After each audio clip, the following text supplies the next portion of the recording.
Et bonjour à tous, bienvenue dans mon atelier. Aujourd'hui une vidéo qui diffère de l'impression 3D, même si c'est un domaine qui y touche énormément, qui est très rapproché de ce domaine. Aujourd'hui je vais vous parler de modélisation 3D.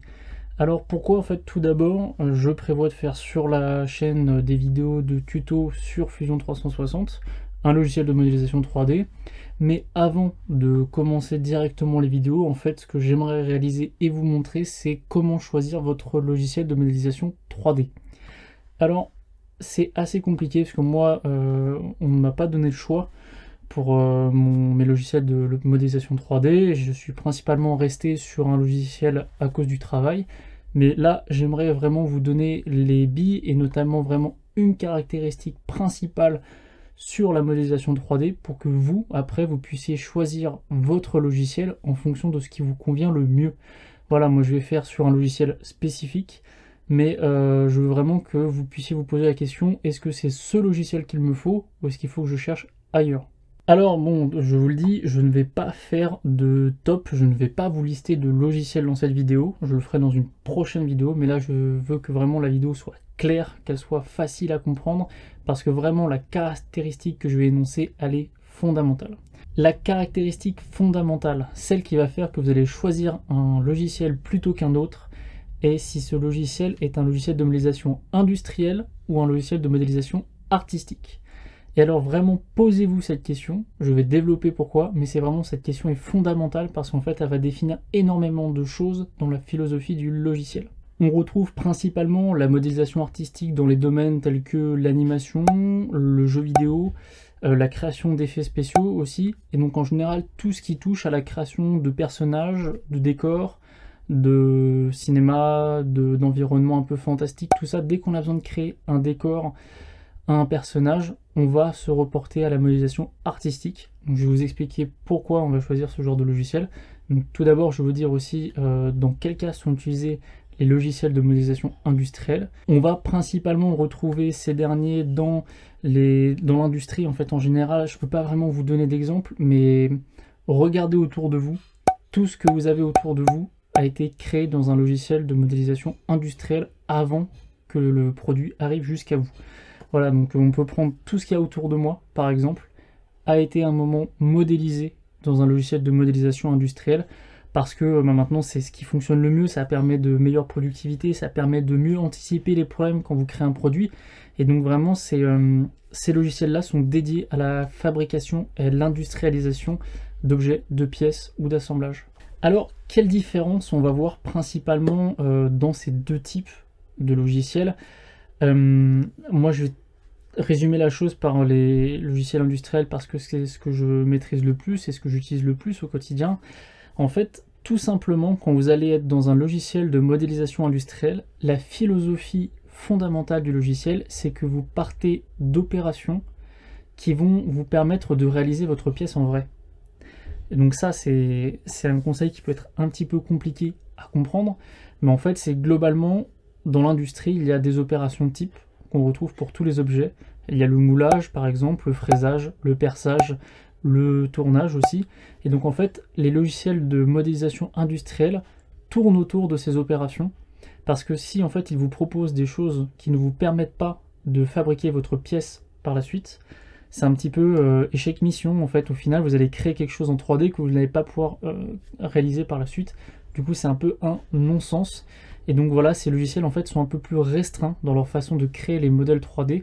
Ils vont vous restreindre en fait pour que vous puissiez créer votre pièce en vrai. Même si ce fait-là a un petit peu changé à cause de l'impression 3D, parce qu'elle permet des créations qui sont beaucoup plus complexes qu'avec des méthodes en fait, d'industrialisation traditionnelles. Et donc l'impression 3D a pas mal chamboulé tout ce domaine, mais on reste quand même encore sur des opérations en fait vraiment précises, des opérations d'usinage. Voilà. Quand vous créez une pièce dans un logiciel de modélisation industrielle, c'est dans un but final d'usinage, et du coup en fait le logiciel vous contraint pour que vous puissiez usiner au mieux votre pièce. Et du coup, à l'inverse, le logiciel de modélisation artistique, lui, en fait, va être beaucoup plus permissif. Voilà, donc si vous créez un Space Marines dans votre environnement 3D, vous savez très bien que vous n'allez pas le créer en vrai. Et du coup, le logiciel va vous permettre de faire tout ce que vous voulez, de créer les formes que vous voulez. C'est extrêmement permissif. Et donc c'est ça qui est très intéressant dans un logiciel de modélisation artistique. Vous pouvez faire à peu près tout ce que vous voulez. Par contre, le passage du modèle 3D à la vie réelle est quand même plus compliqué et moins bien, je trouve, abouti que sur un logiciel industriel. Le logiciel industriel, vraiment, tout son environnement va être fait pour qu'au final, la pièce que vous avez créée puisse être réalisée en vrai. Le logiciel de modélisation artistique, lui, pas du tout. Il n'en a que faire. Lui, du moment qu'au final, dans l'environnement 3D, vous avez ce que vous voulez, c'est ce qui lui importe le plus. Alors maintenant, dans les logiciels de modélisation artistique, on va continuer là-dessus. Il y a deux grandes méthodes de modélisation que je résumerai pour que vous puissiez vous faire un avis sur les différentes façons de travailler les modèles 3D. Tout d'abord, vous avez un travail par polygone. Donc, en gros, le polygone, c'est que vous avez votre environnement 3D dans lequel vous allez avoir plein de faces que vous allez connecter et déplacer. Et en déplaçant ces faces, vous allez avoir votre modèle final. Je vais vous mettre quelques petits exemples en photo et en vidéo pour que vous puissiez mieux vous rendre compte. Vraiment, c'est l'environnement 3D. Vous mettez ce que vous voulez où vous voulez pour qu'au final, vous ayez la forme désirée à la fin. Il y a une deuxième méthode de travail en environnement artistique comme ça. C'est un travail plus de sculpture, où en fait, vous allez avoir un blob de polygones. Donc on reste toujours sur un système de polygones. Et en fait, vous allez venir appliquer un outil, appliquer une pression pour transformer en fait ce bloc de polygone qui est comme un bloc d'argile et du coup réaliser votre pièce. Et ça, c'est vraiment hyper bien cette méthode pour tout ce qui est personnage, visage, main, tout ça, vraiment ça marche nickel. La méthode par facette de polygone est plus adaptée, je trouve, pour les pièces un petit peu plus moins organiques. Voilà, je dirais, ça c'est un mot qui est très important, vraiment l'aspect d'une pièce organique, un être vivant, une feuille, un arbre, quelque chose comme ça, par rapport à une pièce, une voiture par exemple. Voilà, c'est deux choses très différentes et le travail par facette et par polygone est plus adapté à créer par exemple une voiture que le travail de sculpture qui lui est plus adapté pour un visage. Dans un logiciel de modélisation industrielle, par contre, là ça diffère totalement. Vous allez partir d'une esquisse, d'un dessin, et à partir de ce dessin, vous allez créer de la matière. Et en ajoutant petit à petit des fonctions de j'enlève de la matière, j'en ajoute en fonction des formes et tout ça, en ajoutant des opérations aussi de perçage dans certains logiciels, vous allez avoir votre forme. Et donc là est vraiment la différence, c'est que en artistique, vous avez votre blob de matière et vous le mettez comme vous le voulez, alors que dans un logiciel de modélisation industrielle, vous avez vraiment des fonctions, des actions à réaliser, des actions types, et vous ne pouvez pas passer outre ces fonctionnalités. Alors après, bien entendu, il y a des fonctionnalités très avancées dans ces logiciels-là qui vous permettent de passer outre, d'essayer des choses différentes, mais c'est quelque chose qui n'est pas forcément fait pour les débutants, mais ça je reviendrai un tout petit peu plus tard dans la vidéo. Une deuxième manière de travailler dans la modélisation industrielle, c'est de travailler avec des surfaces. Donc là, cette fois-ci, on est un peu plus proche de la modélisation par polygone, ce que cette fois-ci, en fait, au lieu d'avoir des facettes, vraiment imaginer un dé, c'est pareil, c'est la modélisation par polygone, c'est comme avoir un dé, et bien avec la modélisation par la surface, enfin une modélisation surfacique, vous avez des courbes parfaites, voilà, mathématiquement parfaites, et cette méthode est très utilisée pour la création de coques, pour la création de voitures, de caisses, tout ça. Voilà, moi je travaille dans l'industrie automobile en ce moment et franchement on voit du surfacique un petit peu tout le temps. Voilà, c'est la méthode la plus simple pour travailler des surfaces fines.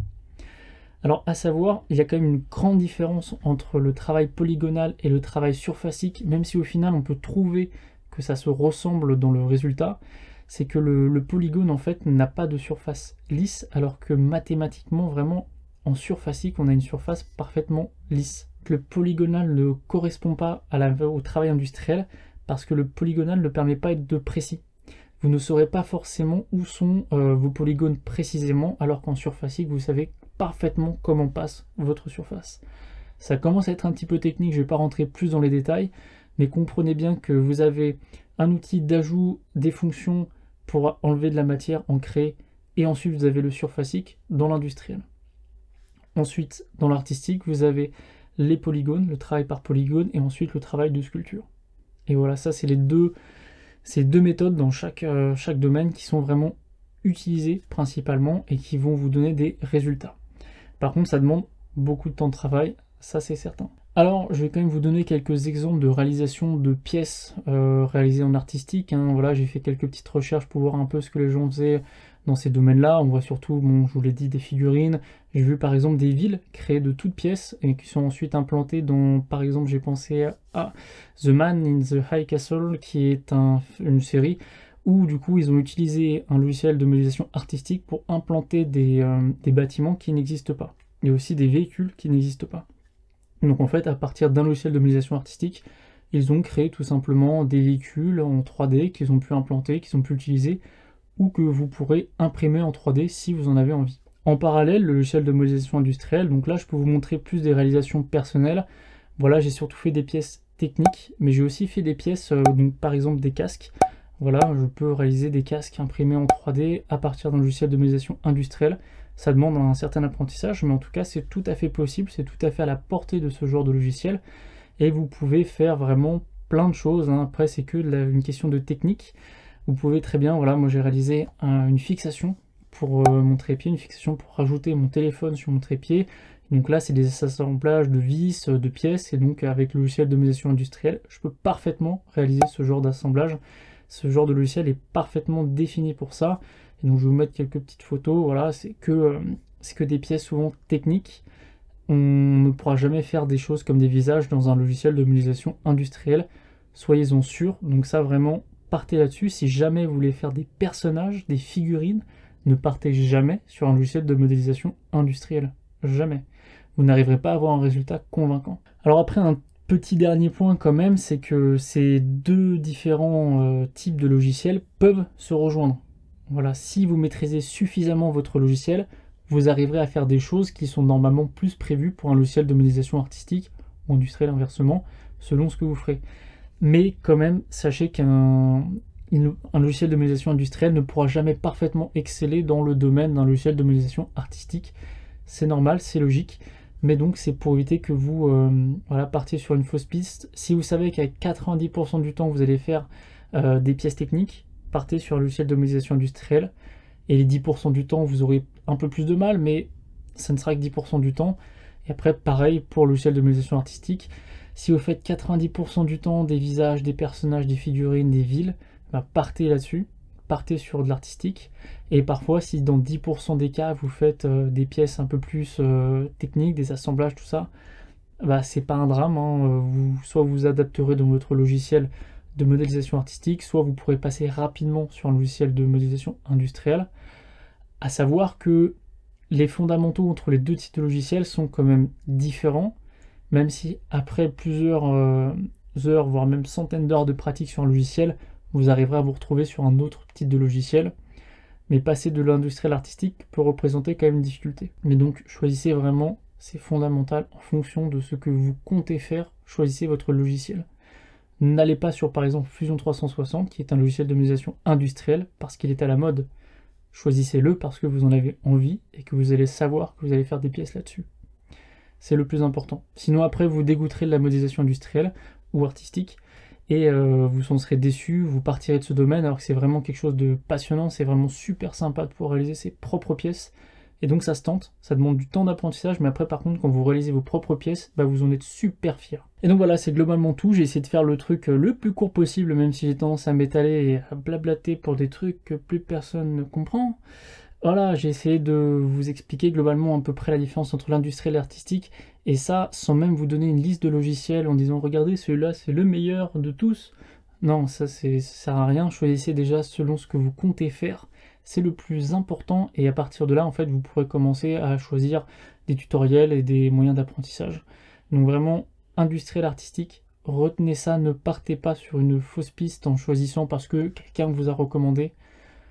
Réfléchissez, faites une petite introspection, qu'est-ce que vous voulez faire, et ensuite choisissez votre logiciel en fonction. Voilà, c'est tout pour cette vidéo. Moi, je vais bientôt commencer à préparer des vidéos sur des tutoriels Fusion 360, donc moi, je vous dirai à la prochaine pour une nouvelle vidéo. Salut!